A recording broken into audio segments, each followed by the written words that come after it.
ICC chairman గారు నేను కలిశాను.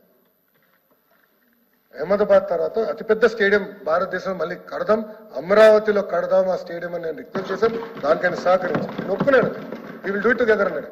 ఆయన ఇన్ఫాక్ట్ నాకు ఎక్స్ప్లెయిన్ చేశారు ఎట్లా అహ్మదాబాద్ స్టేడియం కట్టారు, ఎంత ఖర్చు పెట్టారు, అది కేవలం క్రికెట్కే కాకుండా ఇతర యాక్టివిటీస్కి ఎలా వాడుతున్నారు కూడా నేను ఎక్స్ప్లెయిన్ చేశారు అధ్యక్ష. అంటే మల్టీపర్పస్గా ఉండాలి, మీరు ఆలోచించండి, అట్లా కట్టండి అని చెప్పారు. అది నేను చేశాను అధ్యక్ష. చిత్తశుద్ధి ఉంది మాకు. నేను నేర్చుకున్నా. దుబాయ్ క్రికెట్ చిన్న స్టేడియం అయినా వాళ్ళు ఎట్లా మేనేజ్ చేస్తున్నారు, స్కీటింగ్ ఎలా ఉంది, క్వాలిటీ ఎలా ఉంది అన్నీ నేను చూశాను అధ్యక్ష. చూసొచ్చు. స్పోర్ట్స్ కట్టుబడినాం. స్పోర్ట్స్ సిటీలో అమరావతిలో స్పోర్ట్స్ సిటీ అనేది అనివార్యం వస్తుంది. దాంతోపాటు గ్రామ స్థాయి నుంచి నేను శాప్ చైర్మన్ గారితో మాట్లాడాను, ఆంధ్ర క్రికెట్ అసోసియేషన్తో మాట్లాడాను. గ్రామ స్థాయి నుంచి క్రికెట్ అదేవిధంగా ఇంకా 4-5 స్పోర్ట్స్ తీసుకుని మనం ఏర్పాటు చేయాలి, యువతని పెద్ద ఎత్తున మనం లింకప్ చేయాలి లక్ష్యంతో మన ప్రభుత్వం పనిచేస్తుంది అధ్యక్ష.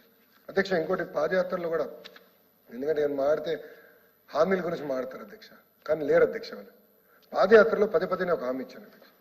ఈ రోజు మనం బటన్ నొక్కితే భోజనం ఇంటికి వస్తుంది, బటన్ నొక్కితే నిత్యావసర సరుకులు ఇంటికి వస్తున్నాయి, బటన్ నొక్కితే సినిమా చూడొచ్చు, బటన్ నొక్కితే ఎందుకు ప్రభుత్వం అనేది రావట్లేదు, ఇది మారాలి.